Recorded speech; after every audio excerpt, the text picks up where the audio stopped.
अस्सलाम वालेकुम नाज़रीन, आप देख रहे हैं प्रोग्राम फेस टू फेस और मैं हूं आपके साथ मुनीज़ मोइन। आज के इस प्रोग्राम का आगाज़ मैं अहमद फराज साहब की नज़म के चंद अशार और जस्टिस मंसूर अली शाह के मुंतखब करदा ये अशार हैं जो उन्होंने अपने इस्तीफ़े में इस्तेमाल किए, इससे करना चाहूँगी। मैं कट गिरूँ या सलामत रहूँ, यकीन है मुझे कि ये हिसारे सितम कोई तो गिराएगा। तमाम उम्र की ईज़ा नसीबियों की कसम, मेरे कलम का सफ़र राएगा ना जाएगा।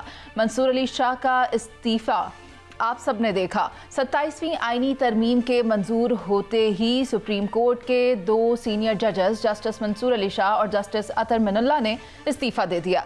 जस्टिस मंसूर अली शाह ने अपने इस्तीफ़े में 27वीं तरमीम को आइन पर संगीन हमला करार दिया, जिसने सुप्रीम कोर्ट को टुकड़े टुकड़े करार दे दिया।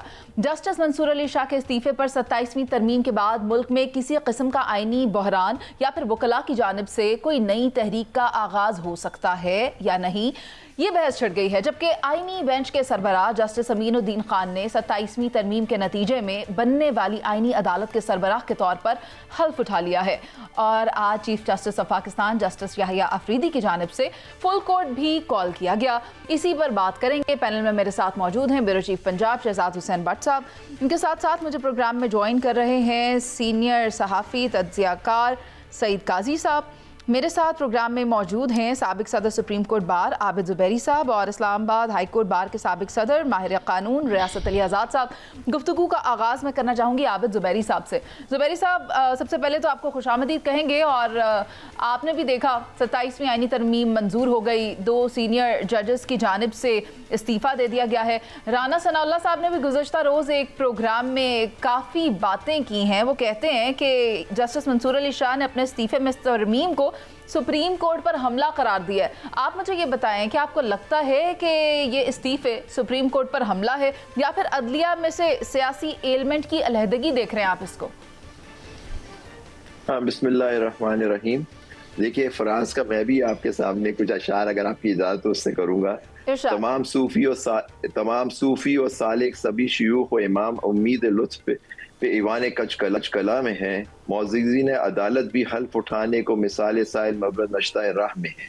ये भी फराज ने कहा था। आज जो वोट हुआ है तो उसमें तो आप ये शेर बिल्कुल फराज साहब का बिल्कुल उस पर लगता है। देखिए, supreme court was the highest court in the land और सुप्रीम कोर्ट का मतलब था कि सारे जो इशू, कॉन्स्टिट्यूशनल इशू, सारे हर किस्म के इशू, एडवाइजरी जूरिसडिक्शन, रिव्यू, सारी जूरिसडिक्शन सुप्रीम कोर्ट के पास थी। 184 की भी सारी जूरिसडिक्शन उनके पास थी। वो पहले तो एक बेंच बनाई गई 26वीं तरमीम को, उसको चैलेंज किया गया। आपने देखा उन केसों का क्या होगा। और फिर ये 27वीं तरमीम आ गई। अब एक ऊपर उससे बड़ा कोर्ट बना दिया गया, फेडरल कोर्ट, क्योंकि अंडर आर्टिकल 189 उसके जजमेंट्स जो होंगे वो बाइंडिंग होंगे फेडरल इस पे, सुप्रीम कोर्ट पे, बाकी अदालतों पे। और जो सुप्रीम कोर्ट के जितने हवाले आज तक जो जजमेंट्स थी जो बाइंडिंग होती थी वो उन पे बाइंडिंग नहीं होगी। यानी एक ही झटके से सुप्रीम कोर्ट की हैसियत को बिल्कुल जीरो कर दिया गया। अब Supreme Court basically higher sessions court आप समझने होगा, क्योंकि उसमें सिर्फ फौजदारी या सिविल अपीलें ही आएंगी उनके सामने। तो ये देखिए, हमारा बेसिक आइन जो है वो तबाह हो गया। ये आइन की ऊपर हमला है और मैं समझता हूँ ये संगीन गद्दारी हुई है आइन के साथ। और ये देखिए, पार्लियामान वो है जो इलेक्शन के उस पर अभी सीरियसली उस पर सवालात हैं कि ये सही इलेक्शन हुए या किसके नतीजे में आए।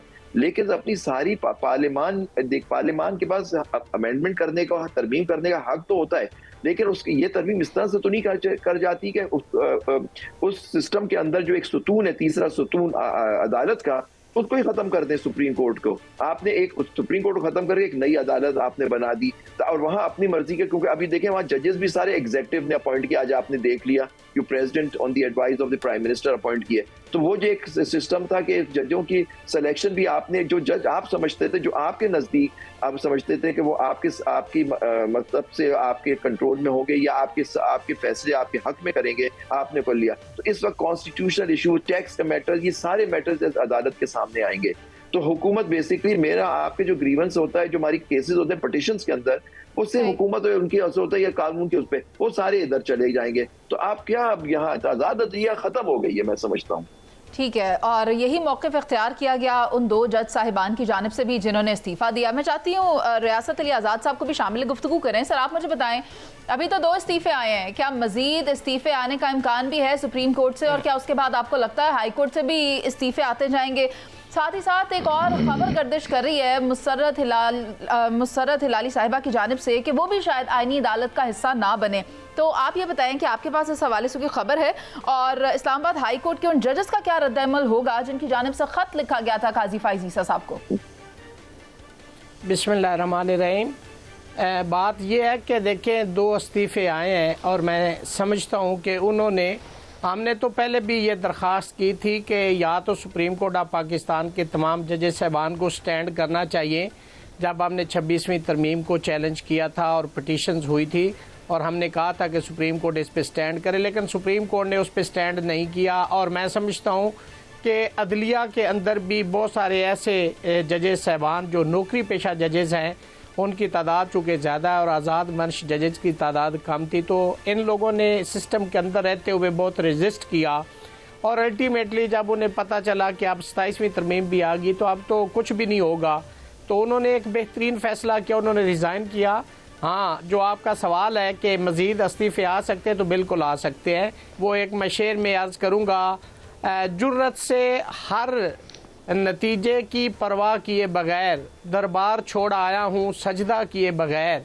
तो इन्होंने उस निज़ाम, उस 26वीं और 27वीं तरमीम, उस निज़ाम के, उस दरबार के आगे सजदा नहीं किया और वो घर आ गए। उन्होंने एक नया एहतजाज और इस सिस्टम के ऊपर बद-एतमादी, और मैं समझता हूँ कि 27वीं तरमीम से जो इस आइन की और इस निज़ाम की, जो अदलिया की बदनामी और पार्लियामेंट की हुई है कि वो किस तरह से लेजिस्लेशन कर रही है, इसकी भी मिसाल आपको दुनिया में किसी मुल्क के अंदर नहीं मिलेगी। अच्छा, ये मैं समझता हूँ कि बात करें रियासत साहब, ये इस्तीफे ट्रांसफर पोस्टिंग की मद में आएंगे या फिर इनकी जानिब से भी 27वीं आईनी तरमीम को कहा जाएगा कि हम इसे तस्लीम नहीं करते इसलिए हम मुस्ताफ़ी हो रहे हैं? देखिए, 27वीं तरमीम को तो कोई भी जो जी शऊर इंसान है वो नहीं मानता, जिसके अंदर अदलिया तो मुकम्मल तौर पे ख़त्म हो गया। आज मैंने देखा कि जो इस्लामाबाद हाई कोर्ट है उसके अंदर आईनी जो कोर्ट बनाई गई है, उन जजेस साहबान ने वहाँ पे हल्फ लिया और यकीन कर जाए वो तकरीब देखने को मैं कहता हूँ कि एक मंजर था देखने वाला। वहाँ कैसे हो गया है, ये जजेस साहबान से इतने हल्फ ले लिए हैं कि हल्फ ले के जजेस साहबान थक गए होंगे। काजी साहब, आपने अपने दौरे सहाफ़त में कई उतार चढ़ाव देखे हैं, कई तरामीम भी देखी होंगी, लेकिन अब मैं चाहती हूँ मैं ये कहूँ कि हमने देखे हैं वो मंजर जो हमसे देखे नहीं जाते। कहा जा रहा था इस्तेहकाम आएगा, ये वाला इस्तेहकाम क्या तवक्को की जा रही थी कि इस्तीफ़े पे इस्तीफ़ा आ रहा है और अभी मज़ीद भी इस्तीफ़ों की तवक्को की जा रही है? देखिए, ये कानूनी एतबार से तो ये दो बहुत बड़े नाम आपके साथ बैठे हैं, मैं उस पर तो ज़्यादा आपको कमेंट नहीं कर सकता, लेकिन मैं एक तारीख़ के स्टूडेंट के हवाले से मेरा मुकदमा बिल्कुल डिफरेंट है और मुख्तलिफ है। वो ये है कि पहली बात तो ये है कि यहाँ इफ़ेक्टिवली ये चले मार्शल लॉ या इसकी जो आँख मचोली सो कॉल्ड, ये जमहूरियत का वो तो मामला था ही नहीं। बेसिकली वो कौन सी जमहूरियत होती है कि 1980 का लीडर आज भी बैठा हुआ है, 1980 की लीडर आज भी आप पे बराजमान है। And this is basically this is a oligarchy, this is not a democracy. दुनिया में लिबरल डेमोक्रेसी जिसे कहते हैं, it is on the retreat. ये 1973 के कॉन्स्टिट्यूशन में भुट्टो साहब ने ट्राइकॉटमी ऑफ पावर की, हम जी ये वो सारी खेल कहानी ख़त्म हो गई है। बुनियादी तौर पर एक बात को समझें कि हमारे जितने भी सियासतदान हैं, ये इनका जुज़ वक्ती काम सियासत है। बेसिकली ये कारोबारी लोग हैं, इनकी बड़ी बड़ी बिजनेस एम्पायर्स हैं और साथ जुज़ वक्ती तौर पर ये जमहूरियत भी खेल रहे थे। अब क्या हुआ? अब ये हुआ कि ये बिल्कुल चूंकि आवाम से कट गए और आवाम से कटने के बाद इनके राब्ते ख़त्म हो गए, इनका पॉलिटिकल क्लाउड और पॉलिटिकल कैपिटल ख़त्म हो गया। अगर दुरुस्त इलेक्शन हो तो इनमें से कोई काउंसलर भी ना बने, मगर आज बड़े बड़े अहदों पे बैठे माशाल्लाह और बैठे रहेंगे ये। तो this is not only about Pakistan. अभी कुछ दिन पहले फरीद ज़िक्रिया साहब ने एक पीयू का सर्वे चलाया, यहाँ भी किसी ने एक बूटी लगा के उसे अपने तई इंटरप्रेट करने की कोशिश की अबाउट दी ये जो डेमोक्रेसी की आप बात करें। तो लिबरल डेमोक्रेसी जिसे आप कहते हैं, सरमायादाराना जमहूरियत जिसे आप कहते हैं, वो ऑन दी रिट्रीट है। और अब आपकी ट्राइकॉटमी ऑफ पावर का ये मजाक नहीं चलेगा। अवाम एक तरफ खड़े हैं, उनका कुछ ले। अभी एक बंदे को नीचे भेजें, एक बंदे को नीचे भेजें और उसको दें हाथ में एक माइक और पूछें यार ये 27वीं तरमीम क्या होती है, एक टमाटर बेचने वाले से पूछें। बात यह है कि आपकी डेमोक्रेसी बहुत अरसे से ऑन दी रिट्रीट है। ये एक और संग मील आया है जिसमें हमने बड़े बड़े जमहूरियत के वोट को इज्जत देने वालों ने अपने माल को और अपनी स्किन को इज्जत दी। साहब आप बड़ी खूबसूरती से अपना नैरेटिव पेश कर रहे हैं, लेकिन हम भी आपको ऐसे ही नहीं जाने देंगे। अगर ये डेमोक्रेसी नहीं है तो आपको क्या लगता है ये क्या है? जिससे ओलिगार्की मैं शुरू में कह चुका हूं। ओलिगार्की का मतलब ये होता है कि जो सियासतदान हैं वो बहुत बड़े मैशत के हिस्सों पर काबिज हैं। उनका असल धंधा जो है वो ठेके लेना और ठेके देना है। अब जरदारी साहब का इंटरव्यू है, मैं उन्हें कोट कर रहा हूं। एक इंटरव्यू में मैंने एक लाइन सुनी और वो बिल्कुल ठीक कह रहे थे। उन्होंने कहा I have a very good business sense. Basically statesman जो हैं उनकी जगह बिजनेसमैन ने ले ली है। अब तो कोई बिजनेसमैन रह गया जो सियासतदान में नहीं है, मैं उसे सलाम भी करता हूं, खासतौर पर जो मैन्युफैक्चरिंग में है। तो बेसिकली मैं ये कह रहा हूं कि ये जो बेसिकली मनी मिंटिंग का एक जरिया बन गया आपकी सियासत, और किसी अरसे से था। अब क्या हुआ, खला आ गया, अवाम से आप कट के, और जो अवाम के साथ थे जो पीटीआई थी उसको जो है वो एक्सेप्टेबल नहीं थी। ये कबूलियत और मकबूलियत का जो ड्रामा था वो उस हिस्से में गई। अब क्या रह गया? मैं आपको 2002 की बात बताता हूं। 2002 में कू हुआ, कहां पे? वेनेजुएला में। 48 घंटे में 10-15 लाख लोग बाहर थे, और वो उसी वक्त जो कू 48 घंटे में रिवर्स हो गया। इन्होंने क्या किया? अवाम को बिजली के बिलों से मार दिया। उसने एक डील की आप खान अब्बासी साहब ने $50 बिलियन का टीका लगवा दिया। एक डील की 1993 में। ओ भाई ये दुकानदार थे, इनकी हट्टी बंद हो गई है। इन्होंने कहा जनाब हमें इस तनख्वाह पे नौकरी करेंगे, सरकार आए जो मर्जी ये करें। तो मुझे कोई हैरत नहीं हुई। This is the logical and I think it will go further. और इसमें कोई आपको परेशान होने की जरूरत नहीं है। झुंझलाट करो, बात को समझो। परेशानी पाकिस्तानी अवाम को है, क्योंकि वो जो कारोबारी जहनियत वाले लोग आप बता रहे हैं कि मुसल्लत हो चुके हैं, वो अभी भी कारोबार करते दिखाई दे रहे हैं। और पिछले दिनों आपने भी वो आईपीपी के हवाले से केसेस देखे थे, अपनी कंपनियां भी उसके अंदर पाई गई थी इन्हीं की, जो इस वक्त हमारे यहाँ इक्तदार में बैठे हुए हैं, ऐवानों में बैठे हुए हैं। शहजाद हुसैन भट्ट साहब आप बताएं, 27वीं आईनी तरमीम तो मंजूर हो गई, लेकिन अगर आप दुनिया के जुडिशल सिस्टम के साथ इसका मुहासबा करें तो आप इसे कैसे देख रहे हैं? नहीं, काबिल एहतराम मुनीज़ मोइन साहबा, ये जो आईनी अदालत का शोर मचा हुआ है, मुझे समझ नहीं आ रही कि क्यों शोर मचा हुआ है। आप जर्मनी, रूस, टर्की, मिस्र, जनूबी अफ्रीका, यार 85 से ज़ायद ममालिक की मैं अगर बात करूं तो दुनिया में 80 से ज़ायद जो ममालिक है, मैं उनको आपको नाम दे सकता हूं, वहाँ पर आईनी अदालतें मौजूद हैं। मतलब अगर कोई यहाँ पर कोई बहुत बड़ा कोई चिराग नहीं फट गया, हुआ गया है। दुनिया भर में आईनी अदालतें होती हैं, पाकिस्तान में भी आईनी अदालत बन गई है। कलामी की माजरत, जुडिशल सिस्टम तो बड़ा खूबसूरती से पेश कर रहे हैं, उनका पॉलिटिकल सिस्टम फॉलो करने का सोचा है कभी? अच्छा नहीं, ये दोनों बिल्कुल डिफरेंट बातें हैं। जैसे आपका दुपट्टा और आपकी शर्ट का रंग डिफरेंट है, इसी तरह पार्लियामेंट अलग चीज है, पार्लियामेंट अलग चीज है, और जनाब जुडिशरी अलग चीज है। मैं आपसे अर्ज कर रहा था जुडिशरी की जो आईनी अदालत है उसमें 80 से ज़ायद ममालिक में इसी तरह हो रहा है जैसे आईनी अदालतें बनी हुई हैं। इस तनाज़र में पाकिस्तान में अगर आईनी अदालत के क़याम के लिए 27वीं तरमीम को आप कहेंगे अनोखी बात हो गई है, अनोखी या गैर आईनी तरमीम हो गई है, तो ये थोड़ी सी ज्यादती है। तरमीम इस तरह नहीं है। मैं और मेरे काबिल एहतराम रियासत अली आज़ाद साहब ने बड़ा खूबसूरत फिक्रा कहा है कि ये नौकरी पेशा जज, नया लफ्ज़ अच्छा उन्होंने इंट्रोड्यूस करवाया है। ये जो नौकरी पेशा जज है, मैं समझता हूँ ये जो जज है ये प्रोफेशन है ही नहीं, ये मुनीज़ है, ये पैशन है।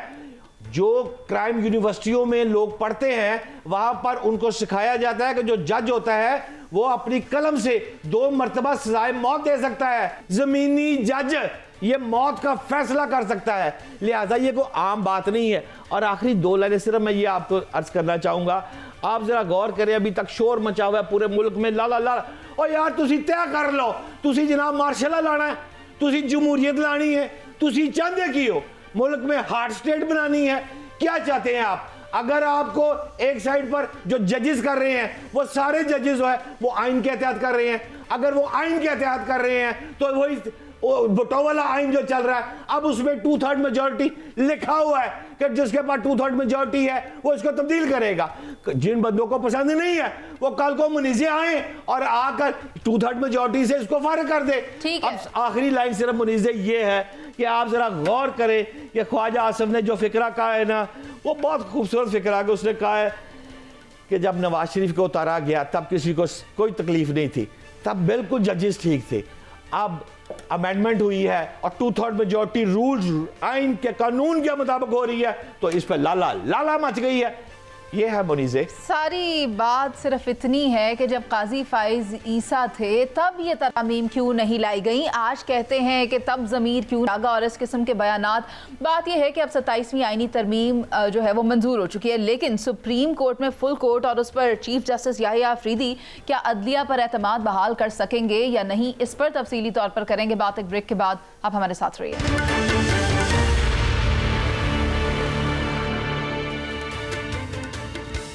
वेलकम बैक नाज़रीन। फुल कोर्ट तलब कर लिया गया है और मुख्तलिफ आरा सामने आ रही है। अपोजिशन की जानिब से तो ये कहा जाता है कि जब हम वापस इक़्तिदार में आएंगे तो फिर हम इस तरमीम को रिवर्स कर देंगे, लेकिन वकला के हवाले से भी काफ़ी बाज़गश सुनाई दी जा रही है और इसमें यह कहा जा रहा है कि जस्टिस याहिया अफरीदी क्या अदलिया पर एतमाद बहाल कर पाएंगे या फिर कोई मज़ीद नई तहरीक भी शुरू हो सकती है जिस तरह के माजी में देखा गया था। तो मैं ये सवाल लेकर आना चाहती हूँ आबिद ज़ुबैरी साहब आपकी तरफ। आप मुझे बताएं, आपको क्या लगता है कि 27वीं आईनी तरमीम के बाद जजेस, 2 सीनियर जजेस की जानिब से जब इस्तीफ़ा दिया गया है तो उसमें एक राय बिल्ड हो गई है, वकला के अंदर भी अब मुख्तलिफ ओपिनियंस पाए जा रहे हैं, तो आपको क्या लगता है कि ये डिफरेंस ऑफ ओपिनियन क्या कोई तहरीक को जन्म दे सकती है? देखिए, वो तो देखना पड़ेगा तहरीक को जन्म दे सकती है नहीं। वो तो वकीलों, सारे अक्सरियत वकीलों की जो देखिए सुप्रीम कोर्ट अदालत उज़्मा में यकीन रखते थे कि वो सबसे ऊंची अदालत है, उससे उसका एहतराम करते थे अदालत उज़्मा का, वो ख़त्म कर दी गई है। तो ये 27वीं तरमीम को अक्सरियत मुल्कला ने रिजेक्ट कर दिया है, क्योंकि देखिए सिस्टम, अभी सबट साहब बात कर रहे थे कि 85 मुल्क में, ये सिंपल एग्जांपल दी जाती है, 85 मुल्क में कॉन्स्टिट्यूशनल कोर्ट होता है, लेकिन वहाँ कॉन्स्टिट्यूशनल कोर्ट इंडिपेंडेंट होते हैं, वहाँ एग्जीक्यूटिव उनको अपॉइंट नहीं कर रही होती। दूसरी बात है, हमारा एक सिस्टम जो बेस्ड है वो एक गवर्नमेंट ऑफ इंडिया एक्ट 1935 के ऊपर बेस्ड है, जिससे हमारा आया। हाँ, हम कॉमन लॉ कंट्रीज हैं जो अंग्रेजों के मातहत रहे ओवर द इयर्स, उनके अंदर एक सिस्टम था, वो ट्राइकोटमी ऑफ पावर का सिस्टम है, वहाँ नहीं होता। वो कॉमन, वो सिविल लॉ कंट्रीज कहलाती है। यूरोप में इंग्लैंड की जुडिशरी अलग है, सिविल लॉ कंट्रीज जो फ्रांस, जर्मनी वगैरह, उनका अलग सिस्टम है सारा। अमेरिका में देख लिया, ऑस्ट्रेलिया में देख लिया, न्यूजीलैंड में देख लिए, बाकी जितने ये बाकी ममालिक हैं उसके अंदर हमारा ये सिस्टम है कि जिसके अंदर 3 सुतून है, मुकन्नना है, एग्जेक्टिव है और ये अदलिया है। तो ये क्या आज़ाद अदलिया की निशानी है या टेन्योर ही आपका सिक्योर ना होता? देखिए, सबसे बड़ी इशू जो होता है कि आपका टेन्योर ऑफ अ जज शुड बी सिक्योर, ताकि उसको ये खतरा ना हो कि अगर वो इंसाफ के हुकूमत के खिलाफ या इंसान के खिलाफ कोई फैसला करे, इंसाफ के हक में, किसी के हक में जो हुकूमत के खिलाफ बात जाती है, उसको आज हटा दिया जाएगा, कि उसको नौकरी से फारिग कर दिया जाएगा। लेकिन तीसरी बात जो उन्होंने कही कि नवाज शरीफ साहब को फारिग कर दिया गया, उसका कोई नहीं उठा। देखिए ना, मतलब आप ये बात करें, अदलिया ने अगर किया था तो उसके बाद आपने ये बदला लिया, आप लोगों ने अदलिया के साथ मिलकर सबने कि जी फलां उस वक्त अदलिया ने ये किया था, उस वक्त अदलिया ने ये किया था। मैं आपको बात कर रहा हूँ, देख लीजिए आज ये बात कि जो इस तरह से, और सज्जाद अली शाह को किस गवर्नमेंट ने बनाया था out of turn prime minister, sorry chief justice Pakistan, justice Sajjad Ali Shah मरहूम को, और बाद में उसी प्राइम मिनिस्टर की हुकूमत उन्होंने अपहोल्ड की जब उनको डिसमिस किया उनकी हुकूमत को। जो इवेंचुअली जो जजेस मेरिट पे होते हैं वो हमेशा मेरिट पे फैसले करते हैं। इस्तिस्ना के हवाले से भी बताइएगा, उस पर आपकी क्या राय है? किसके बारे में सर? कहा गया ना कि इस्तिस्ना दी जाएगी सदर पाकिस्तान को, और ये भी कहा गया कि ये जो वज़ीर आज़म पाकिस्तान है इंतहाई अहम ओहदे हैं। जी देखिए इस्तिस्ना जो है, देखिए आर्टिकल 248 में तो उनको इस्तिस्ना थी उनके performance of their duties under the constitution, जब वो सदर होते थे या क्या। लेकिन पॉइंट इज आपने इस्तिस्ना की इस तरह लाइफ टाइम आपने इस्तिस्ना दे दी, यानी अगर कोई वो फर्ज करें कोई क्राइम करते हैं तो क्या उससे भी इस्तिस्ना हो जाएगी? तो फिर एक आम आदमी जो बेचारा चोरी करता है तो उसको भी इस्तिस्ना दे दीजिए। तो मतलब देखिए ना ये क्या है, और ये हमारे मजहब में इस्लाम के खिलाफ भी है कि कोई आप हमारे खुलफाए राशिदीन से बड़े तो हमें हमारे कोई शख्स नहीं है इस वक्त मौजूद नबियों के बाद तो उन खुलफाए राशिदीन ने कहा कि अगर मैं भी कोई गलत काम करूं तो तुम मेरा एहतसाब करो। दजला के किनारे अगर कोई कुत्ता मर जाए प्यास से तो मेरा अल्लाह को मुझे जवाब देना पड़ेगा। ठीक है, आबिद जुबैरी साहब, आपका पॉइंट आ गया है। सईद काजी साहब, आप मुझे ये बता दें कि ये जो लाइफ टाइम इस्तिस्ना वाली बात है, तो आप इसको कैसे देख रहे हैं? आबिद जुबैरी साहब की बात से आप इत्तफाक करते हैं? करूंगा कि जब बुरा वक्त आ जाए तो तारीख किसी को इस्तिस्ना नहीं देती होती। हमने बहुत लोगों को आते जाते हुए यहाँ पे देखा है और हमने उन्होंने इस्तिस्नाओं की अशर बहुत ज़्यादा देखे हुए हैं, लिहाजा इसकी तो आप बात ना करें। ये तो आप इंसुलेट करते हैं, ये आपकी इनर वीकनेस होती है। मगर बात देखें हुआ क्या है। हुआ सिर्फ इतना है कि ये जो हुआ, आपको पता है इलेक्शन कैसे हुआ, ये सारे लोग कैसे असम्बलियों में पहुंचे और ये जो एलीट हमारे ऊपर मुसल्लत थी तकरीबन 80 से लोग ये हुक्मरानी कर रहे हैं। इन्होंने दे प्रीफर्ड देयर ओन स्किन कि हमने अपनी स्किन बचानी है, हम अपने कारोबार बचाने हैं। इसके बदले ये रियासत लो असी जनाब साढ़े बस्ता हुक्म की है और फिर आके टीवी पे जो आर्ग्यूमेंट दे रहे हैं, मुझे शर्म भी नहीं आती लोगों को यार। ओ भाई हो गया, हमें पता है ये हो गया, इससे पहले भी हमें आपकी औकात पता थी, वी न्यू नो, हम आपकी औकात भी जानते थे। मगर सवाल ये है कि मैंने जो पहले आपसे बात कही थी ना, जो मैंने स्पिनोजा की बात कही थी कि डोंट वीप, डोंट वैग इंडिग्नेंट, अंडरस्टैंड, ना रो ना झुलझुलाओ, बात को समझो। समझने की बात क्या ये है कि साने इर्तहाल हो रहा है आपकी लिबरल डेमोक्रेसी का, आपकी सरमायादाराना जमहूरियत की कब्र खुद चुकी है भाई, बात खत्म। और ये यहाँ नहीं है, आप पूरी दुनिया में ये प्रोसेस आप देख लें, ट्रंप को आप देख लें, लोग बिल 1 करोड़ 20 लाख लोग जो है यूरोप में बाहर क्यों निकले हुए हैं? People are asking and demanding the real democracy. Even west में वो कह रहे हैं कि ये जो फाइनेंशियल सिंडिकेट की जो जबर और कब्जा है, इसके खिलाफ हम बाहर हैं। हम फलस्तीन के नाम पे हो या किसी नाम पे हो, हम तुम्हारे जबर को नहीं मानते। तो काजी साहब, तो बात ये है, मैं आखिरी बात कर रहा हूं, बात ये है कि ये देखें, इसमें एक एक्स फैक्टर है सिर्फ, वकला तहरीक चलाते रहे हैं, इनमें बड़े बड़े सबूत सामने आए हैं। एक्स फैक्टर क्या है? आवाम के जिस दिन इश्यूज सियासत में आ गए और जहां जहां आए हैं, आपने कश्मीर में देखा है अवाम के इशू आए हैं तो वहां पे उन्होंने अपनी बात मनवा ली है। मगर आपको ये जो आईनी जमहूरी और ट्राइकॉटमी ऑफ पावर से जाके आगे लोगों की रोटी, भूख, बिजली के बिल, इसको शामिल करना पड़ेगा तो फिर कोई तहरीक बन सकेगी, वरना नहीं बनेगी। क्योंकि पूरे खिते में जहां जहां तहरीक बन रही है, ये जनरेशन जी नहीं है, जनरेशन बी है, भूख। इस फैक्टर को लाएंगे तो तहरीक बनेगी, वरना नहीं बनेगी। सिर्फ इतना ही नहीं, बल्कि ये 27वीं आईनी तरमीम की तरफ जहां सबकी तवज्जो डाइवर्ट हुई है, उसके साथ ही साथ खबर ये गर्दिश कर रही है कि पेट्रोलियम मसनूआत की कीमतों में एकदम से इजाफा होने लगा है, बहुत ज़्यादा होने लगा है। शायद ये समझ रहे हैं कि अवाम की तवज्जो उस तरफ नहीं है, अभी तवज्जो हमने इस तरफ रखी हुई है तो हम प्राइसेस भी इंक्रीज कर लें। लेकिन ये अवाम मुझे नहीं लग रहा या दिखाई दे रहा कि बाहर निकलने वाले हैं। ये मेरे साथ मौजूद हैं रियासत अली आज़ाद साहब, मुझे ये बताएं कि आपको लगता है कि ये 2 इस्तीफे तो आ गए, लेकिन इसके बाद जो हुकूमत है उसकी जानिब से जो मौक़िफ़ इख्तियार किया जा रहा है उसको तक़वियत मिलेगी, या फिर वकला बाहर निकलेंगे और एहतजाज करेंगे, इस तरमीम के हवाले से अपना मौक़िफ़ सामने रखेंगे? देखें, अब तो डेफिनेटली एक सिचुएशन ऐसी अराइज होगी है कि इस वकला तहरीक को लीड करने के लिए या उसके अंदर एक रूह डालने के लिए कोई ऐसा एलिमेंट दरकार था। जैसे इफ्तिखार मोहम्मद चौधरी वाली तहरीक के अंदर इफ्तिखार मोहम्मद चौधरी ने मुख्तलिफ बार एसोसिएशन को एड्रेस करना जब शुरू किया तो लोगों के अंदर एक जज्बा, एक जोश आया और लोग पूरे पाकिस्तान की कौम पे निकले, वकला भी निकले। तो मैं समझता हूँ कि ये जजेज़ अब जब बास को वो एड्रेस करेंगे तो सेंसिटाइज करेंगे तो वकला निकलेंगे और डेफिनेटली इस पर वकला तहरीक चल सकती है और चलेगी। और लोगों के अंदर बहुत गम व गुस्सा है कि चूँकि मुल्क के अंदर तो निज़ाम ही ख़त्म हो गया। अब देखें, जैसे आप फरमा रही थी इस्तिस्ना की बात, पहली दफ़ा पाकिस्तान में मैंने कम अज़ कम और दुनिया की तारीख़ में पहली दफ़ा ये देखा है कि एक शख्स जो खुद इस्तिस्ना मांग रहा है वो उस बिल के ऊपर खुद साइन कर रहा है। ये तो गल होगी, इनू भी दो तो मैनू भी दो। तो ये बात ऐसे नहीं है मुनीज़े। बात ये है कि पहले भट्ट साहब फरमा रहे थे कॉन्स्टिट्यूशन कोर्ट की बात कर रहे थे, ऑस्ट्रेलिया में है, यूरोप में है, यूके में है, फलां। भाई देखे, वहाँ पे पॉलिटिकल विक्टिमाइजेशन नहीं होती, वहाँ पे जो कलरफुल एक्सरसाइज ऑफ लॉ है वो नहीं होती, वो इंडिपेंडेंट वहाँ पे जजेस साहबान के अदलिया के अंदर इंटरफेरेंस नहीं होती, वहाँ पे ऐसा निज़ाम नहीं है। यहाँ पे आपके यहाँ लोड शेडिंग बिजली और गैस की नहीं ख़त्म होती। यहाँ E11 इस्लामाबाद कैपिटल है, वहाँ पे गैस नहीं आती, और आप मिसालें ऑस्ट्रेलिया की, फ्रांस की, यूरोप की, यूके की दे रहे हैं। एक ग्राउंड रियलिटीज़ पे रह के बात करें। यहाँ पे पार्लियामेंट का जो अपना काम है वो उनसे हो नहीं रहा।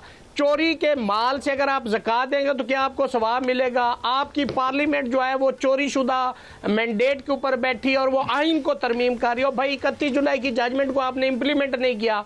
31 जुलाई की जजमेंट की रोशनी में वो जो सीटें थी एक पॉलिटिकल पार्टी पीटीआई की, उनको गरीबों को नहीं दी, आपने लोगों में बांट दी। किस लॉ के तहत बांट दी? उस मैंडेट के ऊपर आप आइन को, जो मुतफिका आइन है जिसको एक पूरा सूबा अपोज कर रहा, भाई ये तो एक ऐसा डॉक्यूमेंट है जिसके पीछे जुल्फकार अली भुट्टो शहीद ने कहा था कि ये अवामी मैंडेट है, ये अवामी ताकत है, ये अवाम का डॉक्यूमेंट है। उसको आप अवाम की राय के खिलाफ आप उसको अमेंड कर रहे हैं। रियासत साहब, आप साथ देंगे अगर कोई वकला तहरीक चलाई गई तो? हम फ्रंट लाइन पे मुनीजे होंगे। ये कोई बात है? इस मुल्क के लिए हमारा जीना मरना है। इस मुल्क के इदारों की हम इंडिपेंडेंस चाहते हैं। हम चाहते हैं कि हर इदारा अपने डोमेन में रह के काम करे, पार्लियामेंट अपना काम करे, एग्जीक्यूटिव अपना काम करे, अदलिया अपना काम करे, तभी ये निजाम ठीक हो सकता है। बात यही है ना, सबको अपना अपना, तमाम इदारों को अपना अपना काम करने की जरूरत है। जब एक दूसरे के डोमेन्स में टांग अड़ाएंगे तो फिर तो सिस्टम ही कोलैप्स करता है। शहजाद हुसैन भट्ट साहब, मैं आपसे सवाल नहीं करना चाहती क्योंकि सब लोगों ने आपकी की हुई बात पर सवाल उठा दिया, अगर आप उनको जवाब दे सकें तो। देखें, काबिल एहतराम मुनीज़ मोइन साहब ने तो शेर भी सुना दिया, आपने भी शेर से आगाज़ किया था, और अगर इतने शेर वैसे मुझे आते नहीं, लेकिन इतना वैसे मुझे ज़रूर याद है कि कलमों के फैसले तो वक्त लिखता है, इंसान नहीं। जो सच हो वो कभी रायगा नहीं जाता। बात यह है, अभी काबिल एहतराम आबद जुबैरी साहब उस्तादों के उस्ताद हैं, वो भी जजेस की बात कर रहे थे और मेरे हवाले से बात कर रहे थे। गुड टू सी यू, वो जज भी याद है। और आ गया मेरा यार, आ गया, और पहलवान इमरान खान आ गया, गुड टू सी यू। वो भी जजेस मुझे सारे याद हैं, और आज के जजेस भी मुझे सारे याद है। बात सिर्फ ये है, जो हलवा है ना मीठा मीठा, वो हप हप, और जो कड़वा कड़वा है वो थू थू, ये नहीं होना चाहिए। बात होनी चाहिए सहाफ़ी को, वकला बरादरी को इंसाफ की बात करना चाहिए। मैं आपको 4 लाइनें पढ़ देता हूँ। पेशावर हाई कोर्ट के हालिया फैसले की कॉपी ये मेरे पास है, ये रियासत भाई को भी पता है। रिट पिटीशन है 6253P24, कॉपी मुंसलिक है, ये मेरे पास पड़ी हुई है, मेरे इसमें मौजूद है। उसकी 3 लाइनें सिर्फ सुन लें। अदालत ने 2 टोक अंदाज में करार दिया है कि लॉन्ग मार्च, एहतजाजी रैलियों, किसी भी सियासी प्रोग्राम के लिए रेस्क्यू मशीनरी, फायर ब्रिगेड और दीगर तमाम चीजें, ये उन्होंने कहा ये हुकूमत के काम, ये अवाम की चीजें इस्तेमाल नहीं हो सकती हैं। अच्छा, अब ये जो पेशावर हाई कोर्ट का रिट पिटीशन मैंने किया ना, ये हमें पसंद नहीं आएगी, हमें ये चीजें पसंद आएगी। और यार आज तक उस्ताद मोहतरम सईद काजी ने एंड कर दिया और उन्होंने कहा कि रियल डेमोक्रेसी, आप तय कर लें कि डेमोक्रेसी द डेफिनेशन की है, डेमोक्रेसी रखनी है कि नहीं रखनी, ये फिर आप पे मुनसर है। अगर 2/3 मेजोरिटी है, इसको छोड़ दे, रियासत भाई को वक्त दे, वो बात करना चाहते हैं जी। रियासत साहब, आप कुछ कहना चाह रहे हैं? मैं ये 2 बातें करना चाह रहा हूँ। एक तो ये मेरे भाई ने जो फरमाया गो टू सी यू वाला, तो फिर कार्रवाई किसने करनी थी? सूरी की रूलिंग को सेट असाइड किया, रात को शेड्यूल दिया, इजलास बुलाया, वो ओवर रीचिंग नहीं थी। उस वक्त की मरियम औरंगजेब साहबा इंफॉर्मेशन मिनिस्टर कहती थी ये आइन और कानून की फतह है। जब उसने गो टू सी यू कहा, उन्होंने कहा ये तो पीटीआई का जज है। मेरी एक सेकंड, जो आपने पेशावर हाई कोर्ट का, मैं बिल्कुल उसके हक में हूं कि कोई भी पॉलिटिकल पार्टी ऐसा ना करे, लेकिन आपने 31 जुलाई की जजमेंट सुप्रीम कोर्ट की जजमेंट थी, पेशावर की जजमेंट को तो आप कहते हैं इंप्लीमेंट होनी चाहिए, तो क्या सुप्रीम कोर्ट की जो 31 जुलाई की जजमेंट थी वो क्या भूटान सुप्रीम कोर्ट की जजमेंट थी, उसको क्यों नहीं इंप्लीमेंट किया था? ये ना कहे डेंटी एंड प्लेंटी, चौपड़ियां और 2-2, ये बात नहीं चल सकती। लॉ चलेगा तो एक चलेगा। आर्टिकल 25 जो आइन के अंदर बताया गया है कि equality shall prevail, nobody is above the law, no discrimination will prevail in the law in the country. Every तो यही तो हो रहा है मेरे काबिल एहतराम भाई, यही तो अब होने लगा है, यही तो हुकूमत करने लगी है। 1 लाख, अब 2 लाख खत्म, 2 लाख नहीं। बहुत शुक्रिया आपका रियासत अली आज़ाद साहब, और हमारे साथ मौजूद थे आबिद ज़ुबैरी साहब भी। लेकिन बात यहाँ पर यह है कि तो फिर कार्रवाई करनी किसने थी शहजाद हुसैन भट्ट साहब? अगर आप गुड टू सी यू की बात कर रहे हैं तो वो मैंने जाकर इस पर कार्रवाई करनी थी, या आपने करनी थी, या आवाम ने करनी थी? जिसने करनी थी तब तो की नहीं। लेकिन आज ये कह रहे हैं कि जो भी आप स्टेटमेंट सुन रहे हैं गुज़िश्ता रोज़ जो राना सनाउल्लाह साहब की जानिब से सामने आई थी वो सबके सामने है, लेकिन अब जो अवाम की नज़रें हैं वो फुल कोर्ट के ऊपर मरकूज़ हैं। बट लेट अस सी के जस्टिस याहिया आफरीदी क्या एतमाद बहाल कर पाएंगे अदलिया पर, ये एक सवाल पैदा हो रहा है। लेकिन अभी मुझे एक ब्रेक का कहा जा रहा है, एक ब्रेक पर चलते हैं, जिसके बाद वापस आएंगे और बात करेंगे पाक अफगान ट्रेड बंदिश के हवाले से। आप हमारे साथ मौजूद रहिएगा।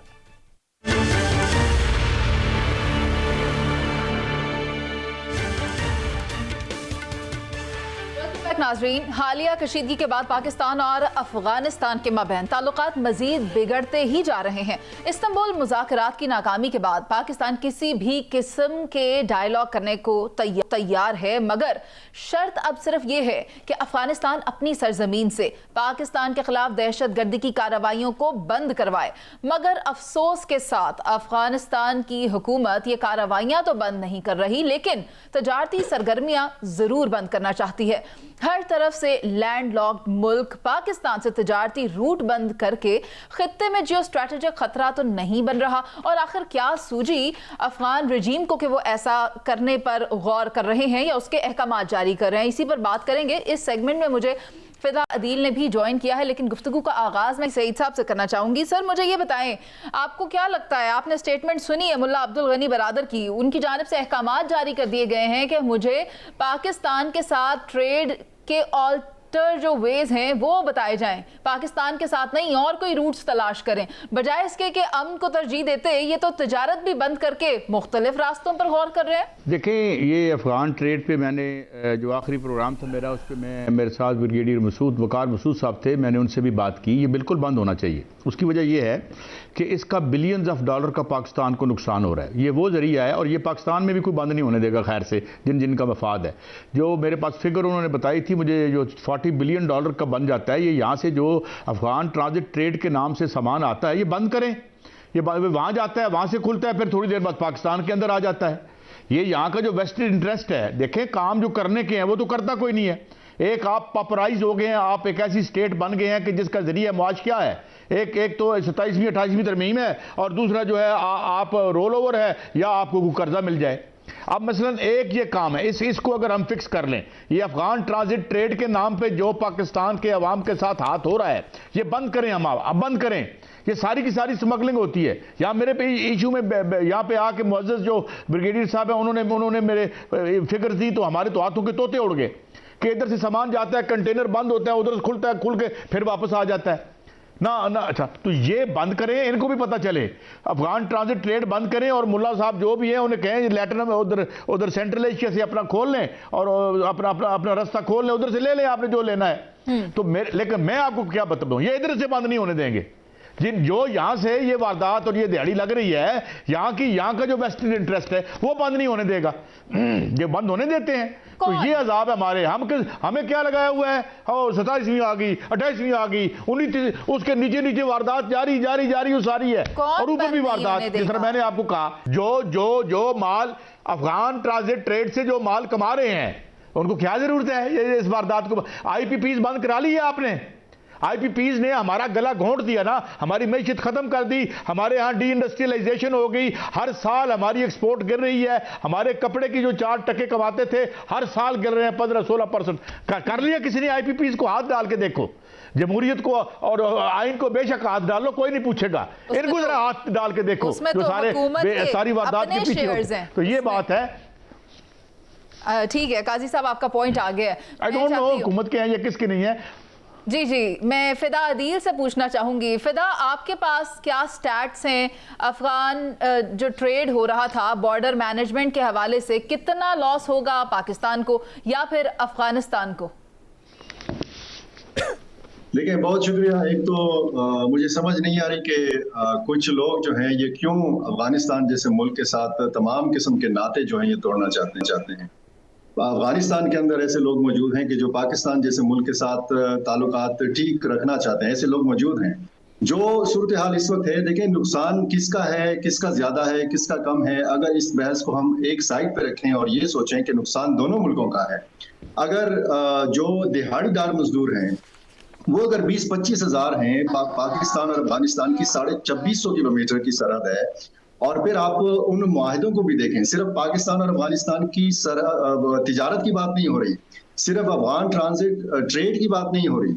बात यह है कि आपका जो तुर्कमेनिस्तान, अफगानिस्तान और पाकिस्तान का जो एक मंसूबा है तवानाई का, तो फिर अगर एक तरफ से आपने सरहद बंद कर दी है, 32, 33, 34 दिन हो गए हैं, और दूसरी तरफ से वो भी कहेंगे कि जी पाकिस्तान से कोई चीज नहीं आनी चाहिए, और वो 3 महीने देते हैं। सख्त जो ये रवैया है अफगान तालिबान का, ये बिल्कुल नुकसानदेह है, ये उनके लिए नुकसानदेह है। आपने बिल्कुल ठीक फरमाया कि लैंड लॉक कंट्री है, और उसको अगर उनके ताजरों से आप पूछें, पेशावर में जो मौजूद ताजर हैं उनसे जब आप बात करें तो मतलब पता साफ चलता है कि यार वो कितना परेशान है। पाकिस्तान के ताजर परेशान हैं, अफगानिस्तान के ताजर परेशान हैं, क्योंकि अफगान तालिबान का ये कहना कि जी आप मुतबादिल रास्ते तलाश करें, और उनके पास जो ईरानी जो बंदरगाह है या बाकी जो वस्त एशिया की रियासतें हैं, देखिए इस तरह तो ये एक